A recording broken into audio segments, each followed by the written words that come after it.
Hello friends, I am Sumit Goyal, assistant professor of mathematics. आइए start कर रहे हैं हम लेक्चर नंबर 3 रियल सीक्वेंसेस के ऊपर जो बेस्ड है। तो उसके सबसे पहले हम कर रहे हैं एग्जांपल। लास्ट लेक्चर में मैंने आपको डेफिनेशन करवाई थी, ये डेफिनेशन बताई थी कब हम कहेंगे कि कोई सीरीज किसी नंबर एल को कन्वर्ज करती है। कब करती है?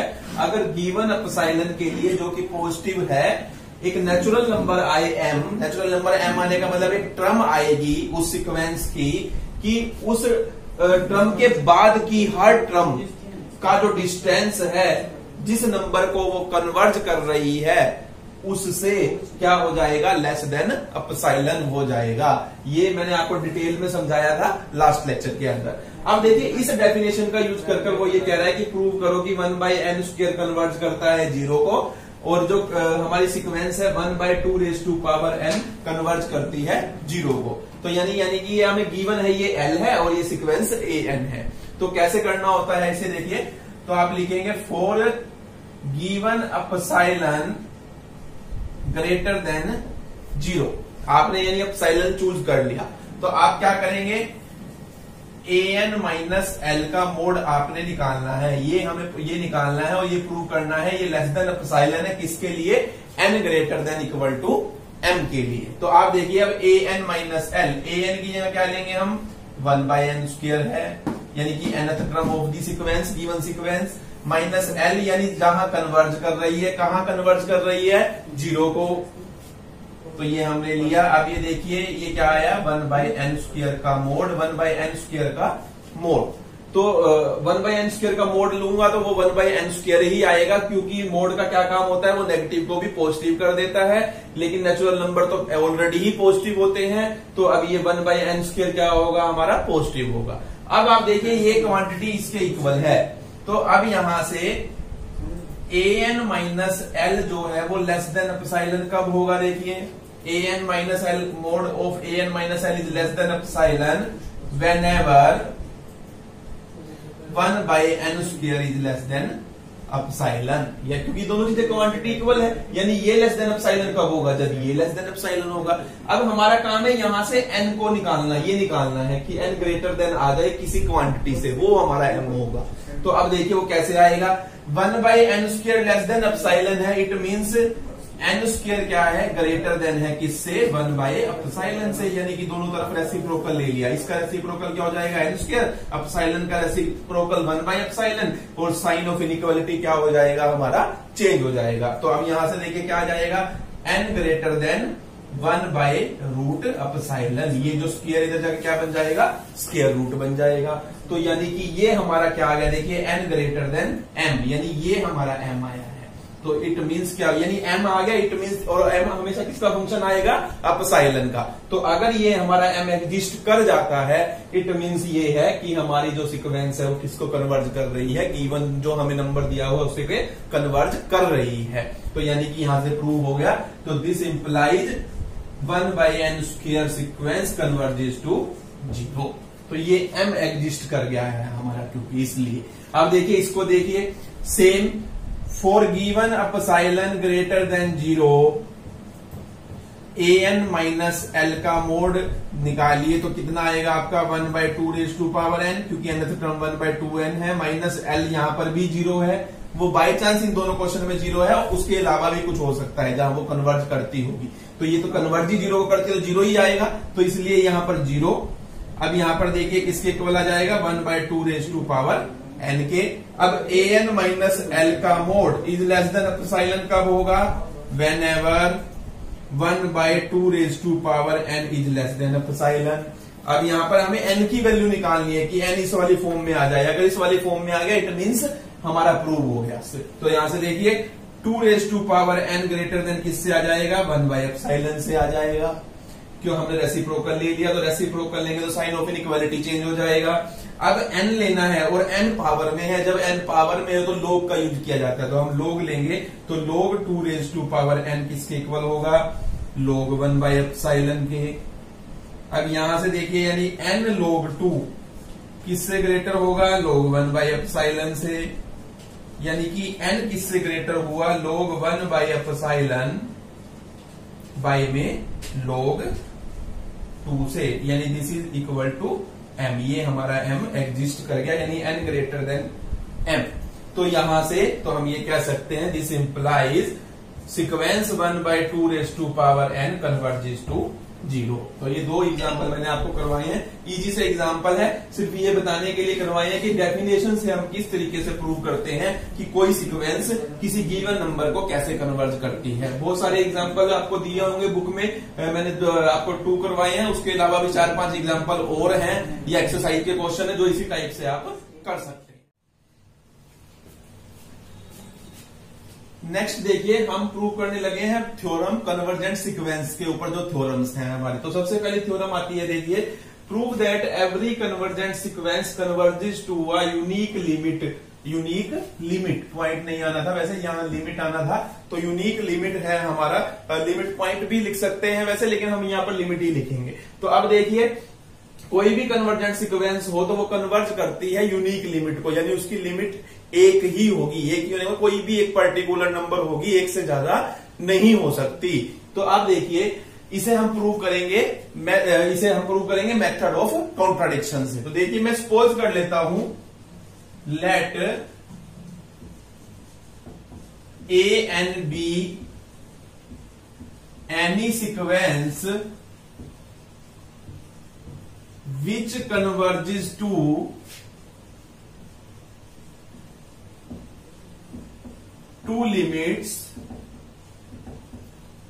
L and L dash. वैसे तो हमारी अब हमको पता है कि सीक्वेंस है, अगर ए एन वो कन्वर्ज करेगी एल को, यानी किसी एक नंबर को, हम यही प्रूव करना है वो एक ही नंबर को कन्वर्ज करेगी। तो मैंने जानबूझकर ये मान लिया कि हमारी कोई सीक्वेंस ए एन है और वो दो नंबर को कन्वर्ज कर रही है, एक एल को और एक एल डैश को। अब देखिए, as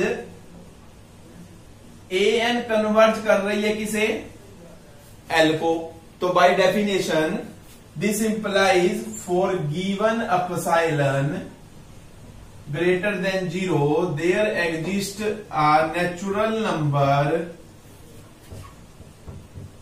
m such that mod of an minus l is less than epsilon for all n greater than equal to m।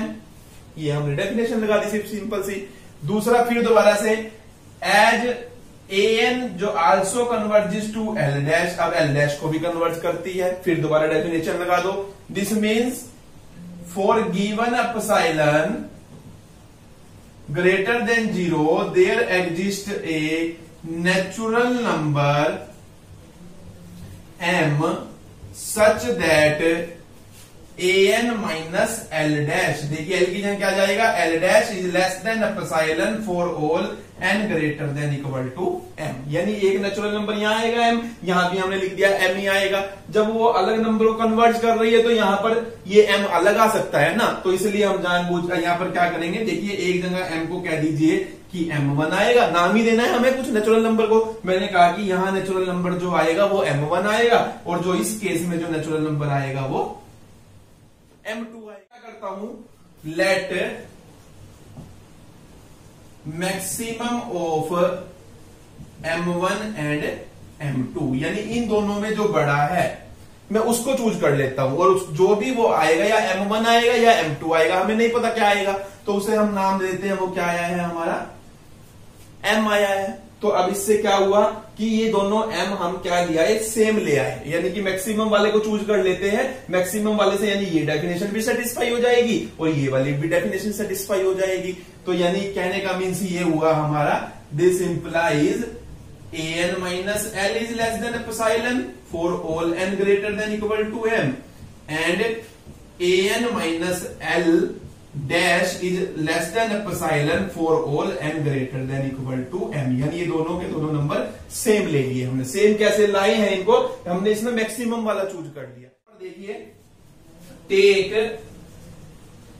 l minus L dash मैंने लिया, यानी कि जो ये l है और ये जो एल डैश है, जो दो अलग अलग लिमिट ली है मैंने, ये ली, इनके बीच का डिस्टेंस ले रहा हूं मैं, तो इनके बीच का डिस्टेंस ऐसे शो किया जाता है, उन दोनों की सब्ट्रैक्शन का मोड, क्योंकि हमें नहीं पता ना कौन सा बड़ा है कौन सा छोटा है, तो इसलिए मोड लगा दिया जाता है। तो मोड लगाने का मतलब ये है, जब बड़े में से छोटा घटाऊंगा तो पॉजिटिव ही आएगा, छोटे में से बड़ा घटाऊंगा नेगेटिव आएगा, लेकिन मोड उसको क्या कर देगा, पॉजिटिव कर देगा, यानी डिस्टेंस आ जाएगा कोई ना कोई हमारा।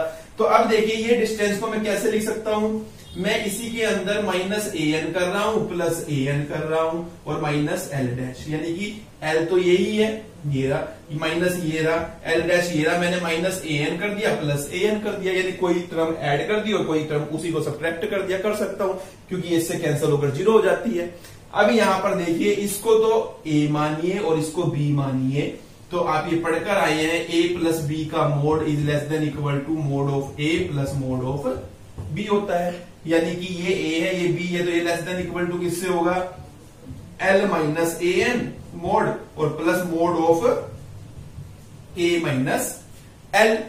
तो अभी this is equal to an minus l भी लिखा जा सकता है मोड के अंदर, किसी को भी आगे लिख सकते हैं और किसी को भी पीछे लिख सकते हैं। तो यहां पर l माइनस an लिखो या an माइनस l लिखो, एक ही बात है मोड की वजह से, प्लस यहां पर an माइनस एल डैश, ये एल डैश है सॉरी।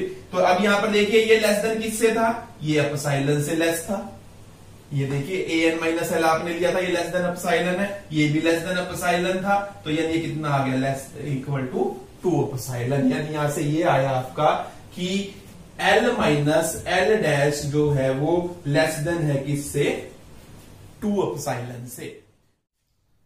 तो देखिए मैं एप्सिलॉन चूज कर लेता हूं, mode of l minus L dash by में 3 चूज किया मैंने, यानी कि जितना इन दोनों के बीच में डिस्टेंस है उसको डिवाइड कर दिया 3 से, तो जो क्वांटिटी आएगी वो मेरा एप्सिलॉन है, मैंने ये मान लिया। तो अब देखिए इस इक्वेशन 1 से l माइनस एल डैश का मोड किससे लेस आ जाएगा, 2, और एप्सिलॉन की वैल्यू ये पुट की, l माइनस एल डैश का मोड बाय में 3, तो ये क्या हो गया हमारा, देखिए हम ये कह रहे हैं ये जो डिस्टेंस है और ये इसी डिस्टेंस का 2/3 पार्ट है, तो क्या ये डिस्टेंस इसी डिस्टेंस के 2/3 पार्ट का से छोटा हो सकता है, नहीं हो सकता, ये तो बड़ा होगा इससे, तो यानी ये क्या हो गई हमारी कॉन्ट्राडिक्शन हो गई। तो आप कहेंगे इट इज अ कॉन्ट्राडिक्शन, तो ये हमारी कॉन्ट्राडिक्शन हो गई। It means this implies sequence an converges to a unique limit, यानी कि ये एक यूनिक लिमिट को ही कन्वर्ज करेगी, किसी एक लिमिट को ही, यानी l और l डैश जो है हमारे वो दोनों के दोनों सेम हैं। कहने का मीन्स ये हुआ, ये कंट्राडिक्शन आ गई। क्योंकि ये कंट्राडिक्शन क्यों आई, क्योंकि हम ये मानकर चले थे कि ये दो लिमिट आएगी, तो यानी हमारा ये मानना कि हमारी दो लिमिट आएगी वो गलत हो गई। यानी ये कहने का मीन्स ये हुआ कि हमारी जो सीक्वेंस है वो सिर्फ और सिर्फ एक यूनिक लिमिट को ही कन्वर्ज करेगी। तो ये हमें इस तरीके से प्रूव करना है, तो बड़ा सिंपल सा प्रूफ है, तो इस तरीके से आप इसको कर सकते हैं। अब देखिए ये थ्योरम बहुत इंपॉर्टेंट है और यूज भी बहुत होगी हमारी। Prove that every convergent sequence is bounded, कि हर कन्वर्जेंट सीक्वेंस बाउंडेड होती है, और बट नॉट कन्वर्सली, लेकिन कन्वर्स ट्रू नहीं है। यानी कि पहले तो हमें ये प्रूव करना है, पहले आप ये प्रूव कीजिए कोई सीक्वेंस कन्वर्जेंट है, ये हमें गिवन है, और प्रूव करना है कि वो क्या होगी, बाउंडेड होगी। तो देखिए कैसे करेंगे, तो देखिए अब let sequence an be any sequence such that sequence an converges to n।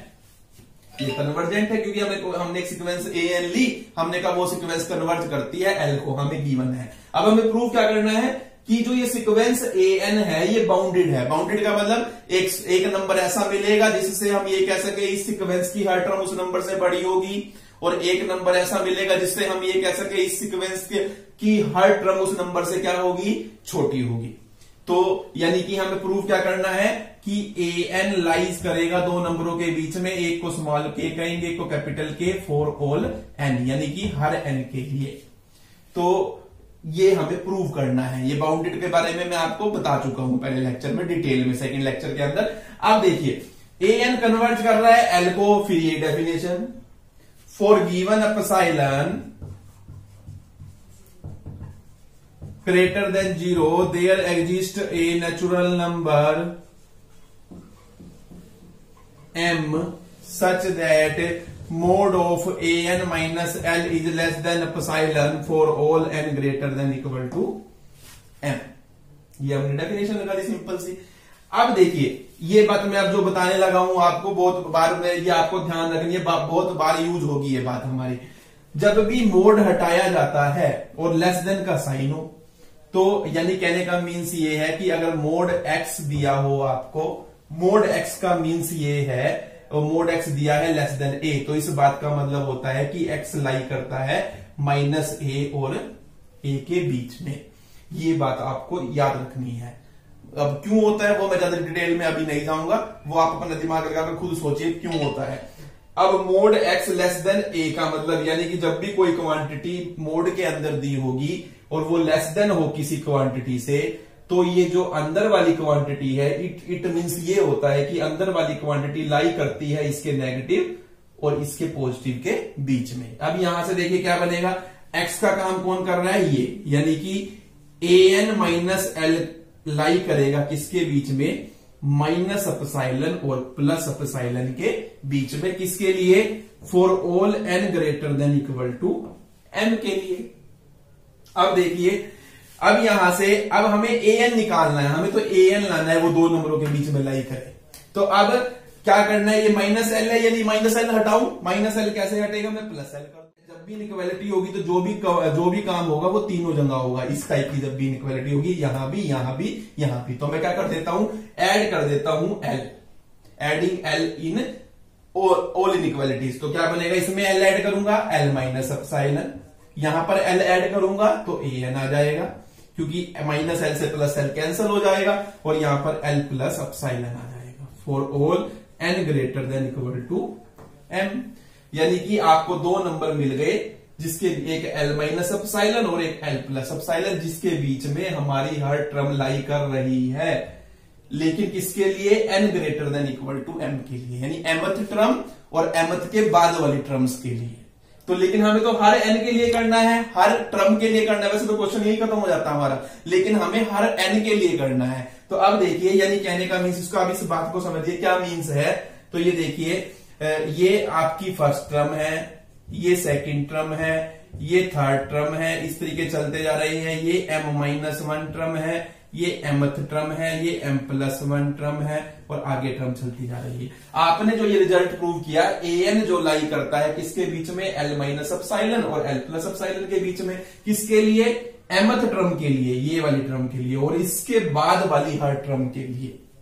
तो इसके बाद वाली टर्म ये है, यानी जितनी भी बाद में टर्म आएगी और ये ए एम को मिलाकर, यानी यहां से हमें बाउंड मिल गया एल माइनस एप्सिलॉन और यहां से जहां तक भी ये जाएगी वहां तक हमें मिलेगा एल प्लस एप्सिलॉन। यानी इस सीक्वेंस की ये सारी टर्म एमथ और एमथ के बाद वाली एल माइनस एप्सिलॉन और एल प्लस एप्सिलॉन के बीच में लाई करेगी।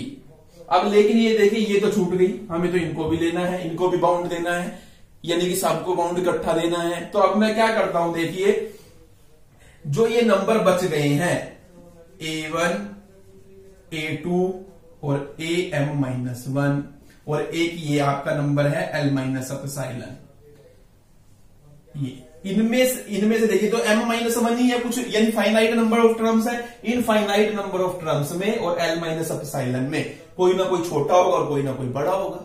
तो इनमें जो सबसे छोटा है मैं उसको चूज कर लेता हूं। तो इसमें क्या लेना है हमें, जो इनमें सबसे मिनिमम है, जो इनमें सबसे छोटा है यानी मिनिमम है, और उसको हम नाम दे देते हैं, जो भी आएगा वो स्मॉल के आएगा। यानी कि मैंने इनको भी लपेट लिया, लपेटे में ये रह गई थी ना, इनको भी लेना था मुझे। तो यानी कि मैंने कहा इनमें जो सबसे, इनमें और जो ये बचा, इनमें जो सबसे छोटा है उसको मैंने मान लिया के।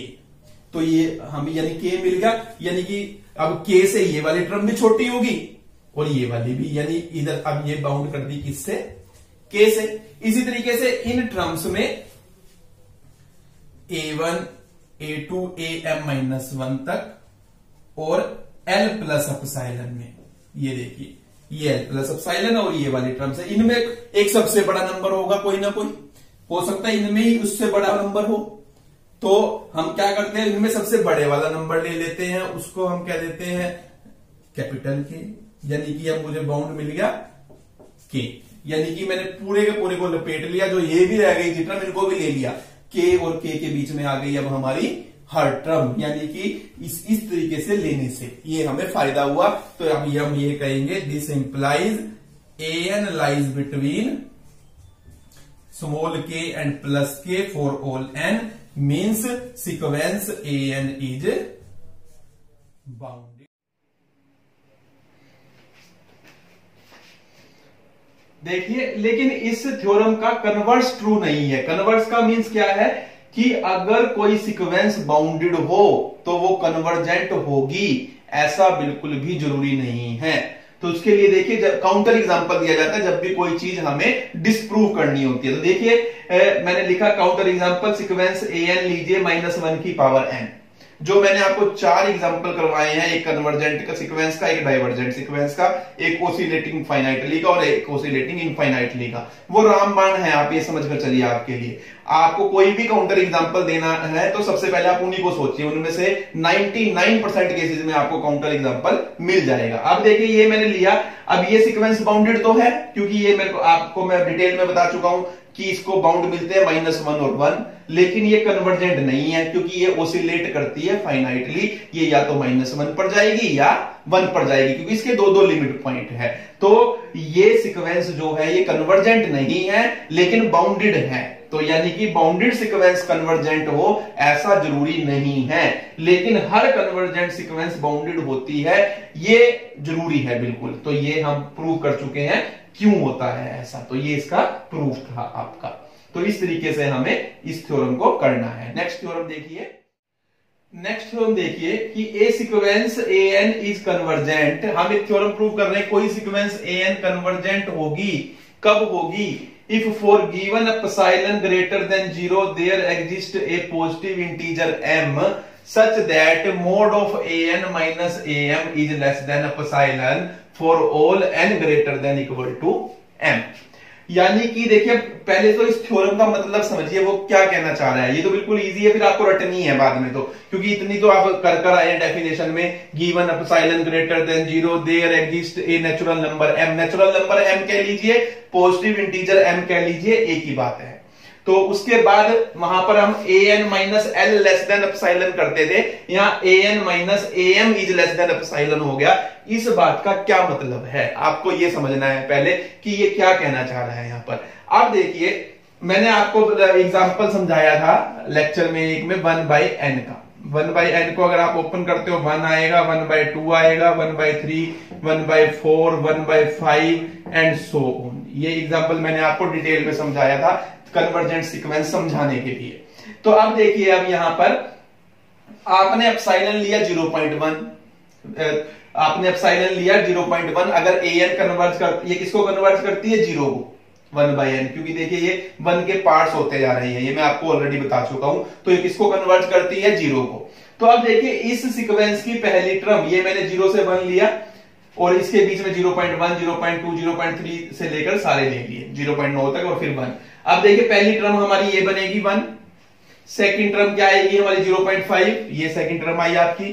थर्ड टर्म कितनी आएगी? 1/3 का मतलब 0.33, 0.33 लगभग यहां आएगा, ये 0.33 मैंने थर्ड टर्म ली। फोर्थ टर्म 1/4 का मतलब 0.25 आएगा, वो यहां आएगी 0.25 लेके 0.2 और 0.3 के बीच में, तो ये फोर्थ टर्म हो गई। फिफ्थ टर्म 1/5 का मतलब 0.20 यानी 0.2 आएगा, ये हमारी फिफ्थ टर्म बनेगी। इसी तरीके से जो 10th टर्म आएगी वो 1/10 का मतलब 0.1 आएगी, ये आएगी आपकी। और मैंने एप्सिलॉन लिया है 0.1, तो एप्सिलॉन 0.1 का मतलब क्या हुआ? यही, यानी एप्सिलॉन आपने ये डिस्टेंस लिया है 0 से लेके 0.1 तक का। तो डेफिनेशन क्या कहती है कन्वर्जेंस की कि an कन्वर्ज करेगी l को, यानी यहां पर 1/n कन्वर्ज करेगी 0 को। अगर एप्सिलॉन के लिए जो आपने चूज किया है एक नेचुरल नंबर आएगा, एक नेचुरल नंबर आने का मतलब एक टर्म आएगी, उस टर्म के बाद की हर टर्म का जो डिस्टेंस है उस नंबर से क्या हो जाएगा जिसको वो कन्वर्ज कर रही है, लेस देन एप्सिलॉन हो जाएगा। आपने एप्सिलॉन चूज किया है ये डिस्टेंस, तो देखिए ये डिस्टेंस पहले इतना था, फिर इतना हुआ, फिर इतना, फिर इतना, फिर इतना। ये देखिए पहले 1 से लेके 0 तक का डिस्टेंस, फिर सेकंड टर्म 0.5 से यहां तक का डिस्टेंस, फिर 0.3 से ये डिस्टेंस, फिर 0.25 से लेके ये वाला डिस्टेंस, ये फिफ्थ टर्म से डिस्टेंस 0 का, तो 10th टर्म से डिस्टेंस 0 का ये इतना आया। ये आपने एप्सिलॉन लिया था। तो इस टर्म के बाद देखिए 10th टर्म के बाद जो डिस्टेंस है 1/11 लोगे, 1/12 लोगे, 1/13 लोगे, वो इधर आएंगे ना, और वो डिस्टेंस क्या होता जाएगा, देखिए जो मैंने रेड से शो किया है, ये कम कम होता रहेगा। तो ये तो दिख ही रहा है आपको, ये कम हो रहा है, देखिए कम होता जा रहा है। तो एप्सिलॉन के बाद जो यानी जो एप्सिलॉन हमने सोचा है उससे हमें एक टर्म ऐसी मिलेगी उस टर्म के बाद कि हर टर्म का डिस्टेंस जिस टर्म पर हमें कन्वर्ज करना है, जिस नंबर पर हमें कन्वर्ज करना है, उससे क्या हो जाएगा, कम होता जाएगा। देखिए मैंने आपको दिखाया है, ये कम होता जा रहा है, इस तरीके से कम हो रहा है। ये हमारी डेफिनेशन मैंने आपको समझाई थी। अब देखिए, अब इसी डेफिनेशन का दूसरा व्यू है हमारा। अब वो यहां क्या कहना चाह रहा है, यहां देखिए। अब आप यहां पर देखिए कि जो आपका 0 से यहां पर देखिए A1 का डिस्टेंस A2 से ये डिस्टेंस है, ये देखिए पहली दो टर्म का डिस्टेंस ये इतना डिस्टेंस है आपका, और दूसरी और थर्ड टर्म का डिस्टेंस देखिए कितना है, इतना है। फिर थर्ड और फोर्थ का देखिए इतना है, फिर फोर्थ और फिफ्थ का देखिए इतना है। इस तरीके से देखिए, यानी डिस्टेंस पहले ज्यादा था पहली दो टर्म के बीच में, अगली दो टर्म के बीच में डिस्टेंस जितना पहले तो उससे कम हुआ, फिर उससे भी कम हुआ, फिर उससे भी कम हुआ, आगे आगे क्या होता जाएगा, और कम होता जाएगा। यानी कि आप जितना डिस्टेंस सोचोगे अपने माइंड में, एप्सिलॉन सोचने का मतलब डिस्टेंस सोचना, आप जितना डिस्टेंस सोचोगे एक टर्म आएगी, उस टर्म के बाद जो डिस्टेंस है, यानी कि टर्म के बाद जो डिस्टेंस है, आपस में टर्म्स का डिस्टेंस भी जो है ना, वो भी उससे क्या होने लगेगा, छोटा होने लगेगा। यानी कि जितना हमने सोचा होगा, लेकिन ये तो हमें क्लियर दिख ही रहा है कि यानी कि ये जो डिस्टेंस है ये क्या होता जा रहा है, कम होता जा रहा है। यानी कन्वर्जेंस, जब भी कोई सीक्वेंस कन्वर्जेंट होती है तो क्या होता है, जो टर्म्स का डिस्टेंस है आपस में, वो भी आगे आगे क्या होता जाता है, कम होता चला जाता है। यही वो कहना चाह रहा है। आपने अपने माइंड में कोई एप्सिलॉन सोचा, तो यानी कोई डिस्टेंस सोचा, आपने मान लीजिए डिस्टेंस सोचा था, इतना ही सोचा था, आप ये मान लीजिए आपने सोचा था 0.2 सोचा था आपने डिस्टेंस, 0.2 डिस्टेंस मान लो कितना होता है, 0.2 डिस्टेंस आपने ले लिया, इतना होता है 0.2 डिस्टेंस। तो अब देखिए कहीं ना कहीं जाकर तो ये इतनी होगी, फिर इतनी कम होगा और डिस्टेंस, फिर और कम होगा, फिर और कम होगा, ये और कम होगा, ये कम ही होता चला जाएगा डिस्टेंस टर्म्स के बीच में। तो यानी कि जितना मैंने सोचा है उससे क्या होता जाएगा, कम होता जाएगा। यानी मुझे एक टर्म ऐसी मिलेगी, उसके बाद जितनी टर्म्स हैं उनका आपस में जो डिस्टेंस है, वो जो नंबर मैंने सोचा है, जो डिस्टेंस मैंने सोचा है, उस डिस्टेंस से क्या होता जाएगा, कम होता जाएगा। कम तो पहले से ही होना शुरू हो जाता है, लेकिन उस नंबर जो भी आप जितना मर्जी छोटा सोच लो, उससे भी छोटा होता चला जाएगा। कहने का मीन्स ये है हमारा, यानी ये दूसरी डेफिनेशन बन रही है हमारी कन्वर्जेंट सीक्वेंस की। कन्वर्जेंट सीक्वेंस के लिए हम इस डेफिनेशन का भी कई जगह यूज करेंगे। तो अब प्रूफ कैसे करना है वो बिल्कुल ईजी है। अब देखिए प्रूफ करने लगा हूं मैं आपका, an किसे कन्वर्ज करता है, l को। तो by definition for given epsilon greater than 0 there exists a natural number m such that an minus mod of an minus l is less than epsilon for all n greater than equal to m। मैंने definition लगा दी। अब उसके बाद देखिए आप यहां पर, ये डेफिनेशन किसके लिए ट्रू है, हर n के लिए जो m है और m से बड़ा है, यानी कि m के लिए भी ट्रू है। तो मैं क्या करता हूं, put n is equal to m, this implies am minus L भी क्या होगा, लेस देन एप्सिलॉन होगा, क्योंकि ये डेफिनेशन किसके लिए लग रही है, ये इनइक्वालिटी n अगर m है और या उससे बड़ा है उसके लिए, तो m के लिए भी है ट्रू, तो am माइनस एल का mod is less than epsilon. अब मैं क्या करता हूं, देखिए मैं ये लेने लगा हूं, take mod of an minus am, तो इसको क्या कर सकता हूं, an minus L plus L minus am, ऐसे लिख सकता हूं। बिल्कुल लिख सकता हूं। अब इसको a मानिए, इसको b मानिए, a प्लस बी का mod less than equal to mod of a plus mod of b। This is less than epsilon and l minus a n लिखिए या mod of a n minus l लिखिए, वो step मैंने छोड़ दिया, आप लिख लेना इसको लिख के, प्लस इसको ऐसे लिख लेना। तो यहां पर ये भी a n माइनस l ही है, यानी कि चलिए लिख ही लेते हैं हम वो, यानी ये बनेगा आपका mode of a n minus l plus mod of a n minus l, यानी ये आपका बना 2 mode of a n minus l, यानी ये आपका बना 2 एप्सिलॉन लेस देन, सॉरी 2 ये है और ये लेस देन एप्सिलॉन, तो लेस देन 2 एप्सिलॉन, यानी कि mod of an minus am is less than 2 epsilon for all, किसके लिए, n greater than equal to m के लिए, क्योंकि ये इनइक्वालिटी तो होल्ड करेगी ना, वहां पर ये करेगा। तो ये देखिए ये हमारा आया है। तो अब आप कहेंगे यहां पर तो हमारा 2 एप्सिलॉन आ गया सर, तो एप्सिलॉन आए, एप्सिलॉन बाय 2 आए, यानी एप्सिलॉन के डिवाइड में कुछ भी आए या एप्सिलॉन के मल्टीप्लाई में कुछ भी आए वो एप्सिलॉन ही होता है, ये आपने ध्यान रखना है। तो ये आए वो भी ठीक है, जैसे बुक में किया है। अब आप यहाँ एप्सिलॉन लाना चाहते हैं, तो आप यहाँ पर एप्सिलॉन लाना चाहते हैं, तो जहां जहां एप्सिलॉन यानी कि आधा करते, आपको एप्सिलॉन लाना है, एप्सिलॉन 2 एप्सिलॉन का क्या होता है, आधा होता है, यानी जहां जहां जो भी आपने एप्सिलॉन लिया उसका हाफ करते रहिए। यानी आप क्या कीजिए, यहां भी एप्सिलॉन बाय 2 ले लीजिए, यहां भी एप्सिलॉन बाय 2 ले लीजिए, तो यहां पर क्या हो जाएगा, एप्सिलॉन बाय 2 हो जाएगा, ये 2 से 2 कैंसिल, यानी कि ये लेस देन किससे आ जाएगा, एप्सिलॉन से आ जाएगा। आप ऐसे भी कर सकते हैं, ये लास्ट में जाके पता चलता है हमें कितना लेना है हमें ताकि एप्सिलॉन आए, तो वो हमको खुद देखना है। अगर आप यहाँ एप्सिलॉन लेकर करते हैं और यहाँ 2 एप्सिलॉन आ जाता है, वो भी ठीक है, वो भी गलत नहीं है, वो भी ठीक है, आप वैसे भी कर सकते हैं। और अगर आप बुक वाला करना चाहते हैं तो वो भी मैंने आपको बता दिया है। तो इस तरीके से आप कर सकते हैं, प्रूफ बिल्कुल इजी है। बात समझनी थी कि इस बात का मतलब क्या है, यानी कि कन्वर्जेंट सीक्वेंस की आपको एक दूसरी डेफिनेशन दे दी उसने, 2 डेफिनेशन हो गई, एक तो आपकी ये an माइनस l वाली हो गई, एक an माइनस am वाली हो गई। तो बाकी तो सारा कुछ सेम है, बस l की जगह am आ जाता है। तो वही उन दोनों बातों का मतलब भी मैं आपको समझा चुका हूं डिटेल में। तो ये आपको बहुत इंपॉर्टेंट थ्योरम है, जो तीनों थ्योरम्स मैंने आज आपको करवाई है।